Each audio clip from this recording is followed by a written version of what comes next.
अस्सलाम वालेकुम। साक्षी खबर में आपका इस्तकबाल है। आज 19 शव्वाल है। सुर्खियों से पहले सुनते हैं हदीस शरीफ। बिस्मिल्लाहिर्रहमानिर्रहीम। हज़रत अब्दुल्ला बिन अब्बास रज़ी अल्लाह ताला अन्हु से रिवायत है, रसूलुल्लाह सल्लल्लाहु अलैहि वसल्लम ने फरमाया, जिस नेमत के अव्वल में बिस्मिल्लाह और आखिर में अल्हम्दुलिल्लाह हो, उस नेमत से क़यामत में सवाल नहीं होगा। और अब सुर्खियां। तेलंगाना के एसएससी इम्तिहानात के नताइज का ऐलान। 86% से ज्यादा तलबा कामयाब। लड़कियों को फिर मिली सबकत। कर्नाटक में असेंबली इलेक्शन के लिए वोटिंग जारी। से पहर रिकॉर्ड की गई औसत दर्जे की पोलिंग।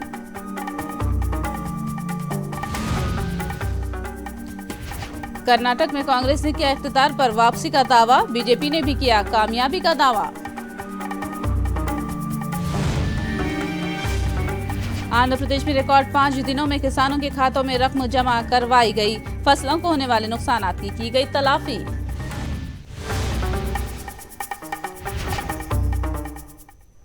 और अब तफसील। तेलंगाना के एसएससी इम्तिहानात के नताइज का ऐलान कर दिया गया है। वजीर तालीम सबिता इंदिरा रेड्डी ने एसएससी इम्तिहानात के नताइज का ऐलान किया। तेलंगाना में एसएससी इम्तिहानात का मजमूई फीसद 86.60 रहा। हमेशा की तरह लड़कियों ने फिर एक मरतबा लड़कों पर सबकत हासिल की। लड़कियों की कामयाबी का फीसद 88.53 रहा, जबकि लड़कों की कामयाबी का फीसद 84.68 रहा। निर्मल जिला कामयाबी के फीसद में नंबर 1 रहा है। निर्मल में 99% तलबा ने कामयाबी हासिल की, जबकि आखिरी नंबर पर विकाराबाद जिला रहा है। विकाराबाद में कामयाबी का फीसद 59.46 रहा।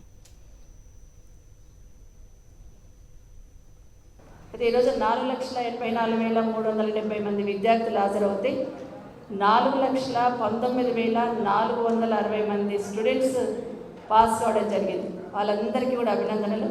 అంటే దాదాపుగా 86.60% అందరికీ కూడా పాస్ అయిన స్టూడెంట్ ప్రతి ఒక్కరికి కూడా అభినందనలు తెలియజేస్తా ఉన్నాను. దీంట్లో 10 GPA సాధించిన విద్యార్థుల సంఖ్య 6,163. 9 నుంచి 9.8 GPA సాధించిన విద్యార్థులు 83,597 మంది. 8 నుంచి 8.8 GPA సాధించిన విద్యార్థులు 1,23,665 మంది. అదేవిధంగా పాస్కల్ స్టూడెంట్స్ అందరూ కూడా ఎవరు కూడా ఆందోళన చెందొద్దు. నిన్న జరిగిన సంఘటనలు కూడా కొంత బాధ అనిపించినాయి. నిన్న ఇంటర్మీడియట్ ఏదైతే అనౌన్స్ చేస్తున్నామో కొంతమంది పిల్లలు వాళ్ళు సూసైడ్ చేసుకుందని చెప్తున్నప్పుడు చాలా బాధ అనిపించింది. దయచేసి స్టూడెంట్స్ అందరికీ నా రిక్వెస్ట్ ఏంటంటే ఇంటర్ స్టూడెంట్స్ అందరినీ కూడా తొందరపడి నిర్ణయాలు తీసుకుంటే బంగారు భవిష్యత్తును మీ చేతులారా నాశనం చేసుకోవద్దు. అవకాశం ఉంది. మీరు అలాంటి నిర్ణయం తీసుకుంటున్నప్పుడు మీ తల్లిదండ్రులను ఒకసారి వాళ్ళ కష్టాన్ని దయచేసి గమనించమని పిల్లలందరినీ కోరుతా ఉన్నాను.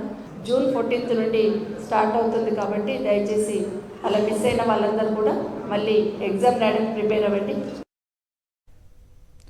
आंध्र प्रदेश में गैर मौसमी बारिश से परेशान हाल किसानों को जगन हुकूमत राहत पहुंचा रही है। गैर मौसमी बारिश में धान की फसल वगैरह को जो नुकसान हुआ था उसकी तलाफी के लिए मुतासरीन की हुकूमत माली मदद कर रही है। अंदरून 5 दिनों में पैसे खाते में जमा होने पर किसानों ने खुशी का इजहार किया है। हुकूमत ने 32,558 किसानों में 474 करोड़ की रकम जमा कराई है। रबी के लिए 1,277 करोड़ की रकम जमा करवाई। सिर्फ 5 दिनों में ही किसानों के खातों में रकम जमा करना तारीखी समझा जा रहा है।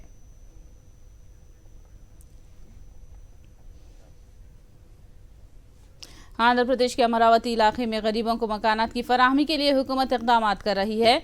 एनटीआर जिला और गुंटूर जिले में लेआउट्स तैयार किए गए हैं। प्लॉट्स की हुदूद की निशानदही की गई है और संग बुनियाद से मुताल्लिक़ काम तेजी से जारी है। बुनियादी कामों की अंजामदही 1 हफ्ते तक मुकम्मल करने की तवक्को की जा रही है। एनटीआर जिले से 25,000 इस्तिफादा कुनिंदगान की निशानदही की गई है।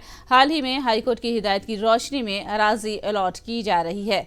CRDA से इजाज़त हासिल की गई है। हुकूमत ने मजीद 268 हेकर अराजी अलॉट की है। एनटीआर जिले के लिए 168 हेकर अराजी और गुंटूर जिले के लिए 100 हेकर अराजी अलॉट की गई है। हुकूमत इस इलाके में 50,000 गरीब और मुस्तहिक अफराद में मकानात तकसीम करेगी। कर्नाटक के 224 असेंबली सीटों के इंतखाब के लिए वोटिंग जारी है। सुबह 7 बजे शुरू हुई पोलिंग शाम 6 बजे तक जारी रहेगी। दोपहर तक कर्नाटक में पोलिंग का फीसद 40 रिकॉर्ड किया गया। शाम 6 बजे तक जारी रहने वाली पोलिंग के फीसद में इजाफे की तवक्की की जा रही है। कर्नाटक में कांग्रेस, बीजेपी और जनता दल एस में सहरुखी मुकाबले का इम्कान जाहिर किया जा रहा है। वोटों की गिनती 13 मई को होगी। कर्नाटक में एक जानिब बीजेपी अपने इख्तिदार को बचाने का दावा कर रही है तो दूसरी जानिब कांग्रेस इख्तिदार पर वापसी के लिए पुरुमीद है और जनता दल एस बाशगर का मौक़िफ़ हासिल करने की कोशिश में है।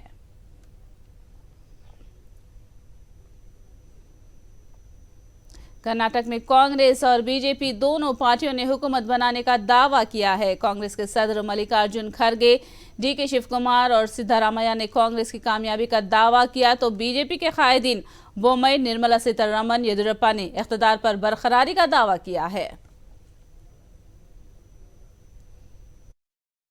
आज भी मुझे अच्छा लगा और लोगों का एंथुसियाज्म देखने के बाद मुझे ये लग रहा है कि मेरी पार्टी फुल मेजॉरिटी में आने के पूरे सभी लक्षण हैं, तो हम जीतेंगे और भारी बहुमत से जीतेंगे। मैं हर जगह से हमको जो इन्फॉर्मेशन आ रहे हैं, हर जगह से आप लोगों का जो मीडिया है, टीवी है, लोग हैं, एजेंट्स है, कैंडिडेट है, हर लोग एक पॉजिटिव रिप्लाई दे रहे हैं और कांग्रेस को ये ठीक है, ये उन्होंने कहा है तो वही हमको भी ठीक है।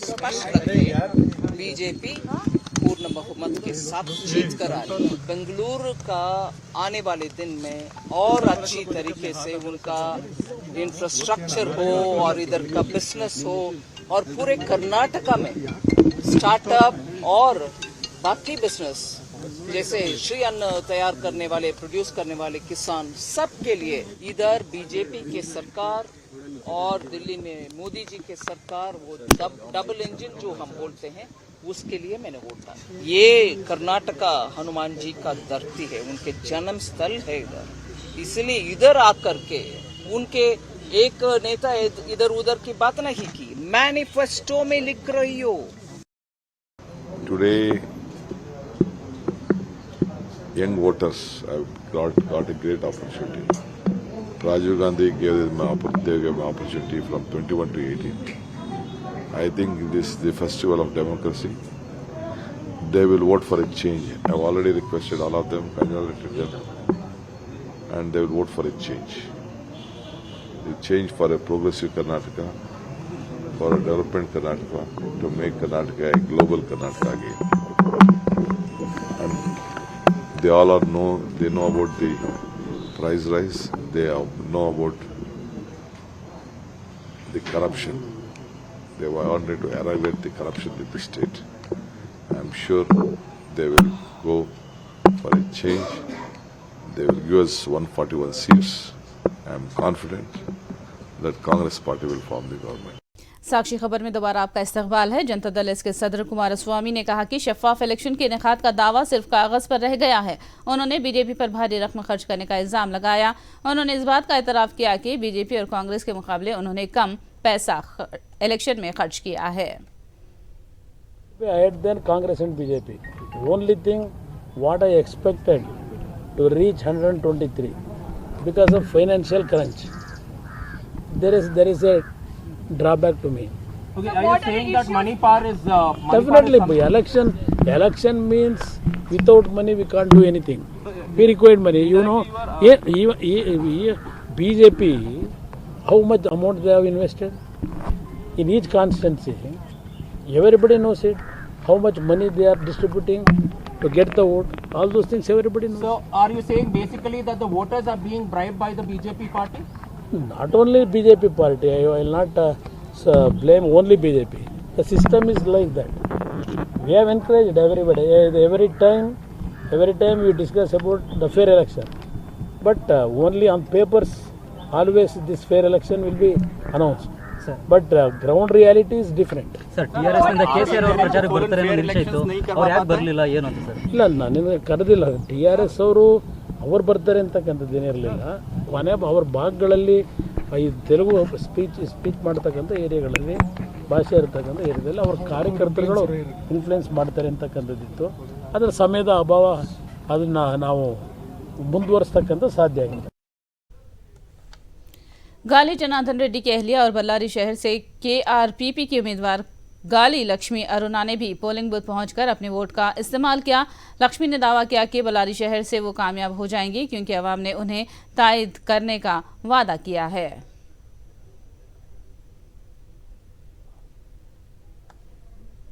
జనార్దన్ రెడ్డి అభివృద్ధి కోసం నన్ను ఇక్కడ నిలబెట్టినారు. మహిళలకు మొదటిసారి అవకాశం దొరికింది. మళ్ళా ఈ అవకాశం రాదు. అవకాశాన్ని ఉపయోగించుకోండి. ఎందుకంటే 12 ఏళ్ల నుంచి అభివృద్ధి బళ్ళారిలో లేదు. అభివృద్ధి అవ్వాలి బళ్ళారి మన పిల్లలకి భవిష్యత్తు ముందున్న తరాలకి అంటే ఖచ్చితంగా జనార్దన్ రెడ్డి వాళ్ళ పార్టీ మీరు సపోర్ట్ చేయండి, ఓటేయండి అని చెప్తున్నాను. ఎందుకంటే అభివృద్ధి అనేది వాళ్ళతోనే సాధ్యమవుతుంది.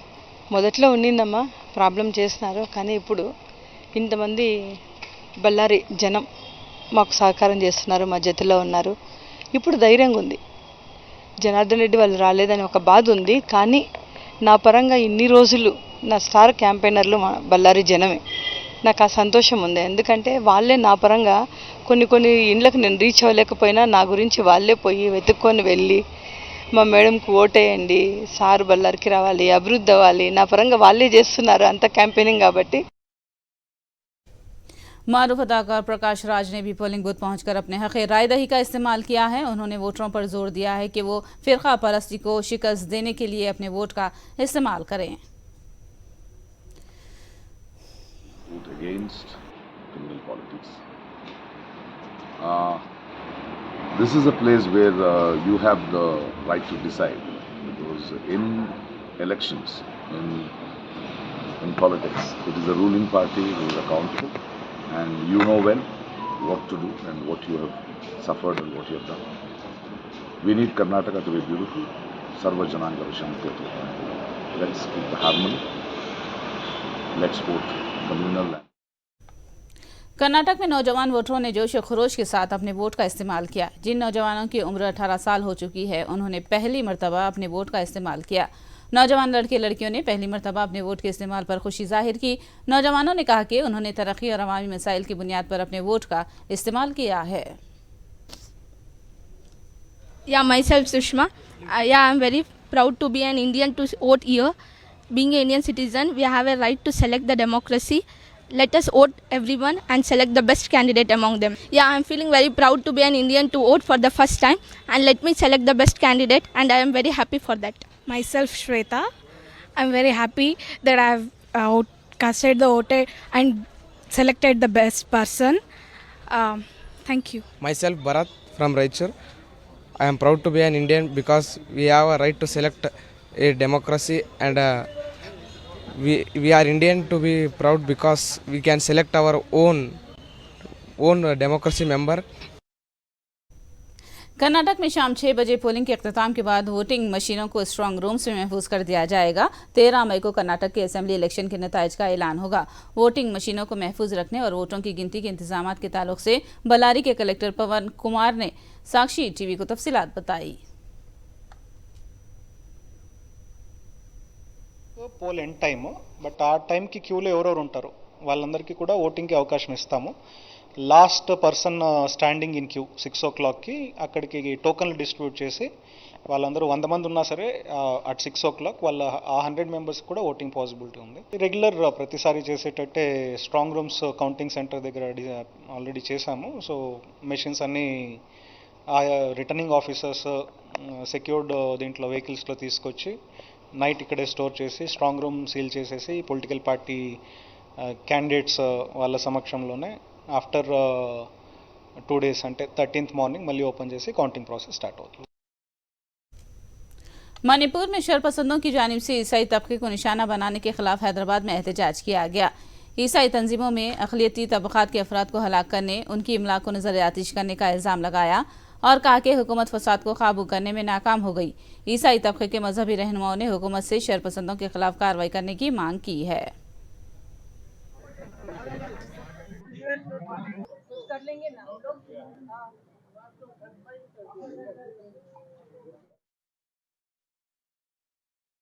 पीसफुल प्रोटेस्ट है। हम लोग जो प्लान करे थे, कोई स्लोगनियरिंग कुछ भी नहीं, पर यहाँ के पुलिस जो है, हमारे जो सिस्टर्स और फादर्स है कैथोलिक चर्च, उनको वैन में बिठा दिए, बंद कर दिए यहाँ पे। इसलिए हम लोगों को थोड़ा आवाज उठाना पड़ा यहाँ पे। अब बात ये है कि मणिपुर में मेजॉरिटी कम्युनिटी जो है वो क्रिश्चियन ट्राइबल्स को दे किलिंग देम, लेडीज को रेप कर रहे हैं वहाँ पे, बहुत सारा जुल्म हो रहा है और वहाँ का बीजेपी गवर्नमेंट कुछ भी नहीं कर रहा है। एक और चीज, अगर एक राइट 24 आवर्स 24 घंटे से ज्यादा है तो उसका माने ये है कि वो गवर्नमेंट सपोर्ट कर रहा है, वो स्टेट मशीनरी सपोर्ट कर रहा है, इसलिए वो राइट इतनी दिनों से चल रहा है वहाँ पे। अब तक इन लोगों को डर था 14% से, अब 2% से भी डर है इन लोगों को। लानत है इन लोगों पे, अगर इतना डर है और सबको ये जो क्या पायलट प्रोजेक्ट है, ये गोधरा है, रिपीट है गोधरा का। has brought us here together to show that we are in solidarity with the severe crisis because of the unprecedented act done by the miscreants. I would call them miscreants who have planned it very well. It is not a spontaneous act of violence. It's an well-planned act which has caused such destruction. It's not only people, it's also the communities that are being destroyed. Telangana state engineering agriculture common entrance test यानी TS EAMCET का आज से दोनों रियासतों में आगाज हुआ है। जुमला 3,20,384 तलबा ने एग्रीकल्चर, मेडिकल और मेडिकल स्ट्रीम के लिए अपना नाम दर्ज करवाया। रोजाना 2 सेशंस में इम्तिहानात मुनाकिद होंगे। नकाइस से पाक इम्तिहानात के इनेकाद के लिए वसीतर इंतजाम किए गए हैं। 1 मिनट की ताखिर पर भी टेस्ट में शिरकत की इजाजत नहीं दी गई है।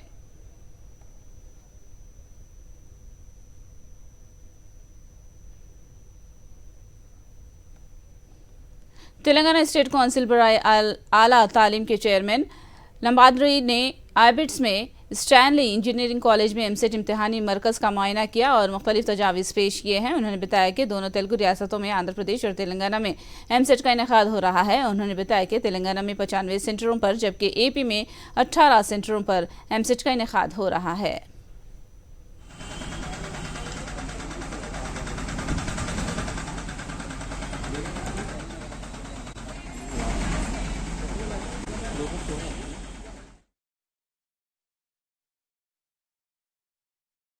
సంబంధించి తెలంగాణలో 95 సెంటర్స్లో అట్లాగే ఆంధ్రప్రదేశ్లో 18 సెంటర్స్లో పరీక్ష రాయడం అనేటువంటి జరుగుతుంది. ఇందులో దాదాపు 92% పైగా విద్యార్థులు సకాలంలో పరీక్షా కేంద్రానికి వచ్చి అన్ని పరీక్షా కేంద్రాల్లో ప్రశాంతంగా పరీక్ష రాయడం అనేటువంటి జరుగుతుంది. ఇది చాలా మంచి పరిణామం. మిగిలినటువంటి పరీక్షలలో కూడా విద్యార్థులందరూ ఇదే విధంగా సమయానికి వచ్చి సకాలంలో పరీక్షా కేంద్రాల్లోకి వెళ్ళి ప్రశాంతంగా పరీక్ష రాయాలని కోరుతున్నాం. మిస్ కాకూడదనే కోరుతున్నాం. మిస్ అయిన వాళ్ళు ఏదైనా ఉంటే కన్వీనర్ ఆఫీస్లో ఒకసారి రిప్రజెంట్ చేస్తే దాని ఉంటే పరిష్కారం. आंध्र प्रदेश में गर्मी की शिद्दत में इजाफा हुआ है। महकमे मौसमियात ने पेश क़यासी की है कि आंध्र प्रदेश के बाज़ अजला में आज मामूल से 4 डिग्री सेल्सियस दर्जे हरारत में इजाफा होगा। जिन अजला में मामूल से 4 डिग्री दर्जे हरारत में इजाफे की पेश क़यासी की गई है, इनमें अनकापल्ली, आलूरी, गुंटूर, काकीनाडा, NTR, वोपालनाडु, पार्वतीपुरम और श्रीकाकुलम शामिल है।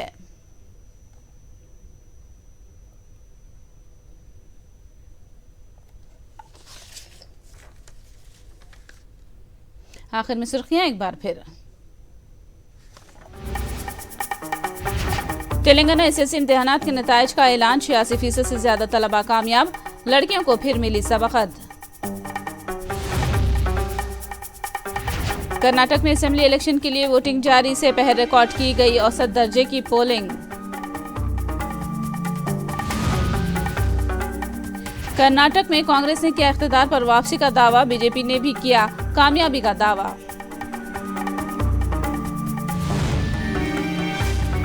आंध्र प्रदेश में रिकॉर्ड 5 दिनों में किसानों के खातों में रकम जमा करवाई गई। फसलों को होने वाले नुकसानात की गई तलाफी।